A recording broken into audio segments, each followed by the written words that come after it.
Mantic macht nun also auf Epic und das möglicherweise auch noch zu einem ungünstigen Zeitpunkt. Servus zusammen, nun ist es also angekündigt, was mit Warpath passieren soll von Mantic Games. Darüber möchte ich heute sprechen und später dann auch noch ein bisschen was dazu sagen, wie ich das Ganze finde. Aber lasst uns mal anfangen. Für alle, die es noch nicht mitbekommen haben, hat Mantic Games vor ein paar Wochen angekündigt, wie es weitergehen soll oder wie sie sich vorstellen, wie es weitergehen kann mit Warpath, dem Massentabletop, das sie früher mal hatten und das mehr oder weniger jetzt auch abgelöst worden ist durch die zweite Edition von Firefight. Und das natürlich zu einem sehr, sehr schlechten Zeitpunkt. Denn mal zusammengefasst für alle, die es nicht wissen, Warpath war ein Tabletop von Mantic Games, das jetzt längere Zeit schon nicht mehr supported worden ist und eigentlich das Massenspielsystem sein sollte. Ein bisschen auch vergleichbar mit Kings of War, beziehungsweise ich würde es eher vielleicht vergleichen mit A Song of Ice and Fire. Man hatte einzelne Figuren, die, glaube ich, wirklich einzeln gebased waren und diese eben dann noch auf Figurentrays, die herumbewegt wurden und das Ganze eben im typischen 28-32 mm Maßstab. Ich persönlich habe es nie gespielt, habe mich nie großartig damit auseinandergesetzt, nur ein bisschen reingeschaut, hat aber alles in allem recht interessant ausgesehen. Und voriges Jahr hat uns Mantic dann die zweite Edition von Firefight gebracht, das dann ein bisschen eben dieses Konzept aufgegriffen hat, beziehungsweise meines Empfindens nach Warpath dann eben abgelöst hat. Und aus dieser Thematik heraus ist jetzt vor kurzem eben die Ankündigung gekommen mit einem Video auch von Mantic, was sie sich vorstellen, wie es mit Warpath weitergehen kann, was sie sich so denken und woran sie eigentlich schon die letzten, ich glaube, 18 Monate oder länger gearbeitet haben. Was soll es werden? Ein Spielsystem in einem 15-10 mm Maßstab. Ich habe es jetzt nicht genau im Kopf, aber eben etwas in Richtung Epic, so wie man es vielleicht kennen könnte von Warhammer 40.000 Epic von früher. Habe ich persönlich nie gespielt, das war ein bisschen vor meiner Zeit. Auch wenn man damals noch an Sachen rangekommen wäre, so ein bisschen, aber habe ich eben nie gespielt, hat mich persönlich aber immer interessiert. Und eben genau in diese Richtung soll es eben sich entwickeln. Sie haben dazu kleinere Figuren gezeigt, in dementsprechend Maßstab eben Enforcer-Figuren, die schon verkleinert worden sind. Sieht ja alles in allem ganz gut aus und es gibt dazu auch mal ein Vorab-Regelwerk, das man sich herunterladen kann. Ich werde die Seite mal dazu verlinken, beziehungsweise den Blogbeitrag, den Newsbeitrag. Falls man das zum aktuellen Zeitpunkt noch immer runterladen kann, werdet ihr den Link eben unten in der Videobeschreibung finden, falls euch diese Regeln zu diesem neuen Warpath im Epic-Format interessieren.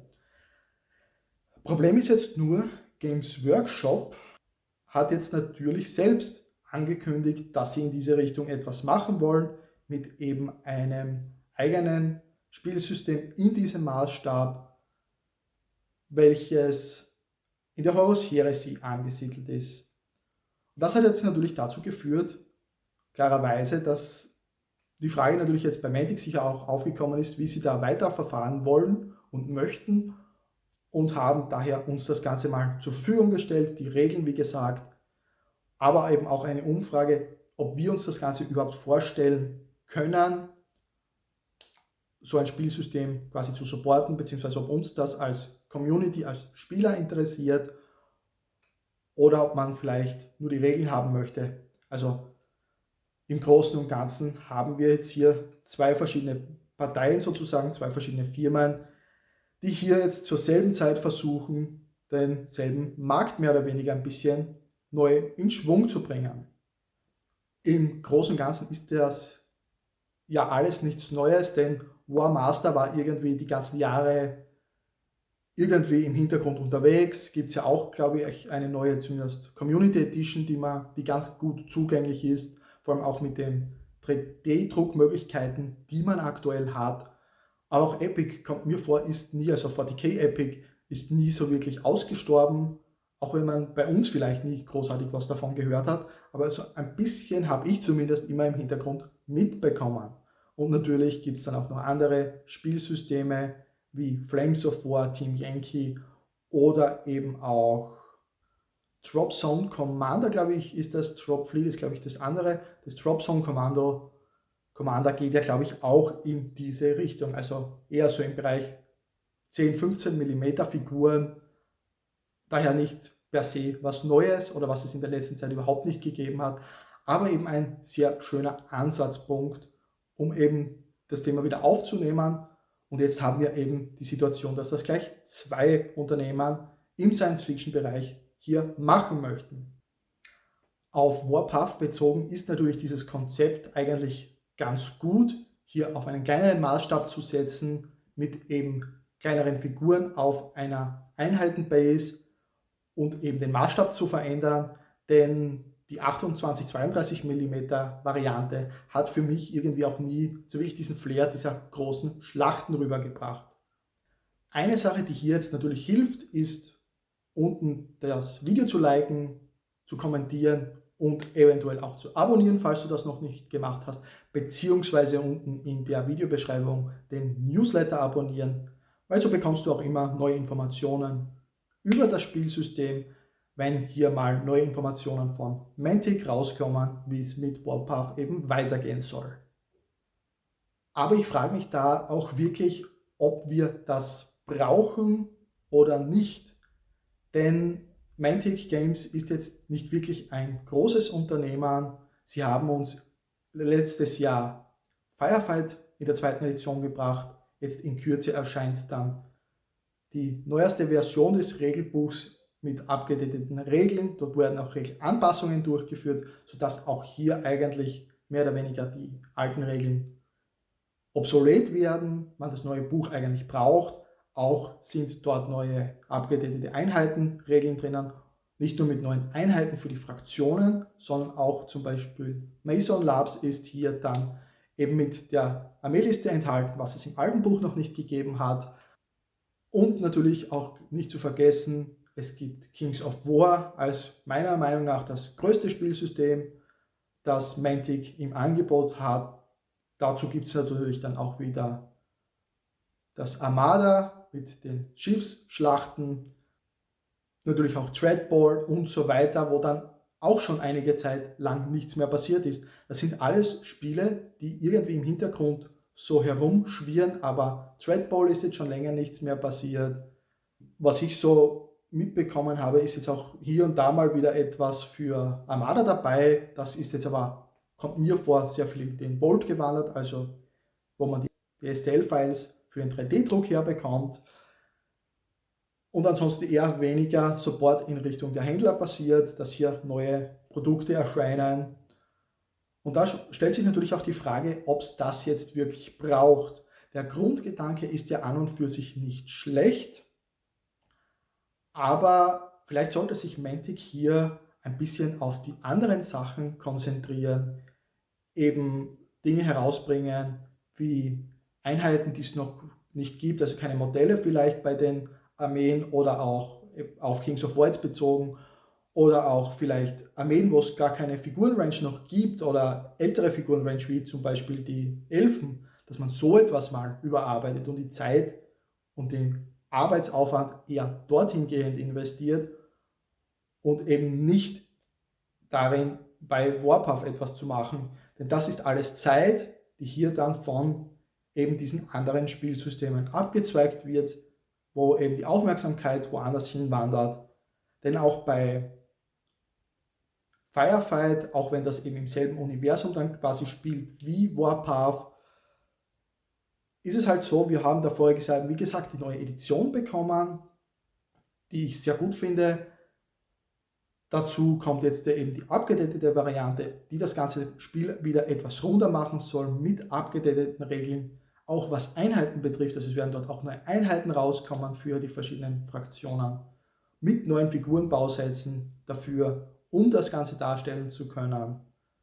Und sie arbeiten da ja, also Mantic arbeitet da ja auch mit anderen Herstellern jetzt zusammen, mit anderen Firmen, wo sie Figuren mit übernehmen in eben die Figuren-Ranges für Firefight, um das ganze Universum weiter aufzubauen, das Spielsystem weiter aufzubauen, uns als Spieler mehr Möglichkeiten zu bieten, in das Spiel auch reinzukommen und neue Sachen auszuprobieren. Und jetzt aber auf der anderen Seite dieses Warpath, wo sie dann wieder Mitarbeiterressourcen und alles Mögliche, auch Geld natürlich, dann aufwenden müssen und rein investieren müssen, um dieses zu entwickeln und uns dann schlussendlich ein Spielsystem zur Verfügung stellen zu können, wann auch immer das sein wird.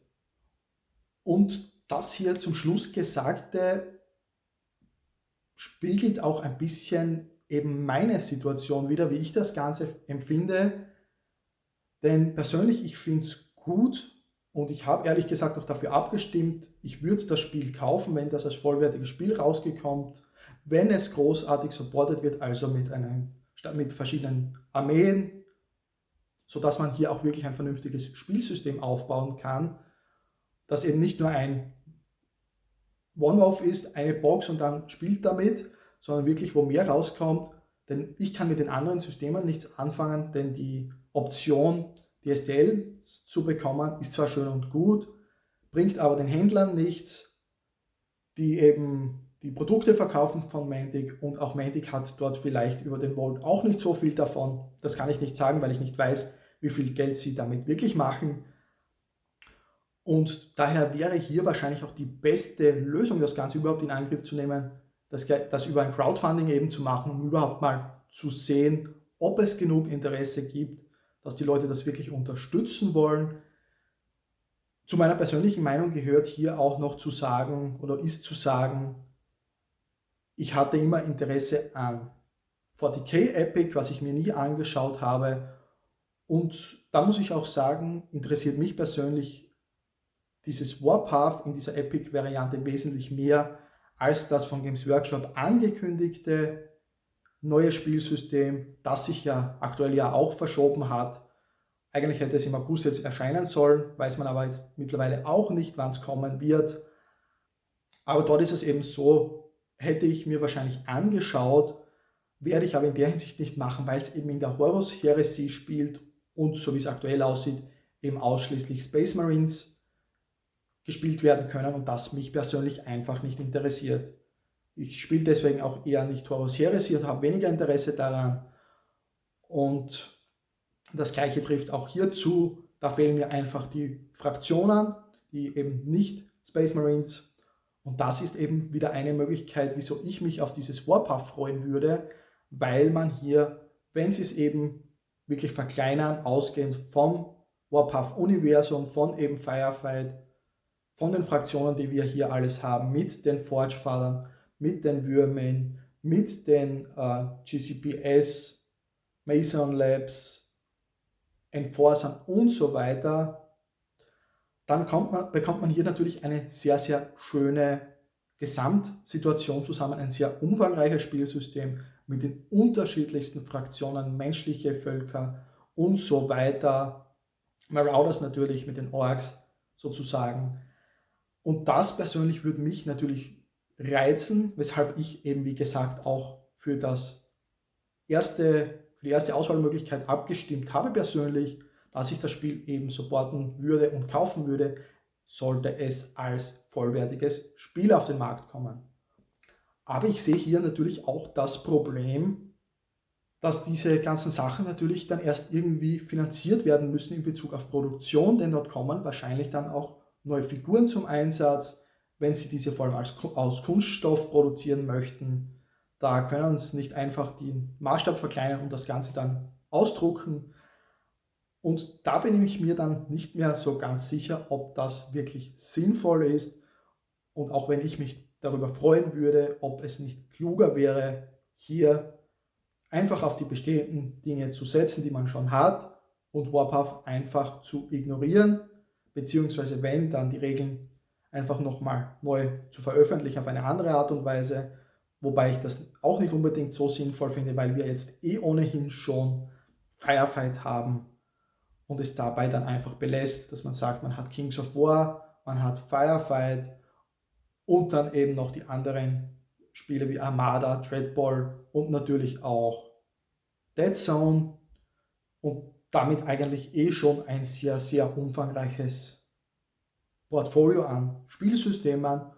Und hier muss man nicht unbedingt auch noch auf ein Epic-System setzen.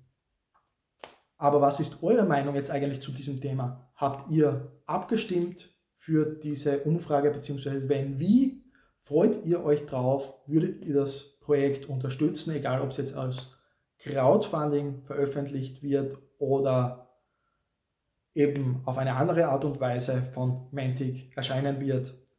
Schreibt es bitte gerne in den Kommentaren, denn das wäre sicher mal auch ein interessantes Thema für die Zukunft, wenn wir dann vielleicht mehr darüber wissen, was Mantic schlussendlich dann mit dem Spielsystem vorhat.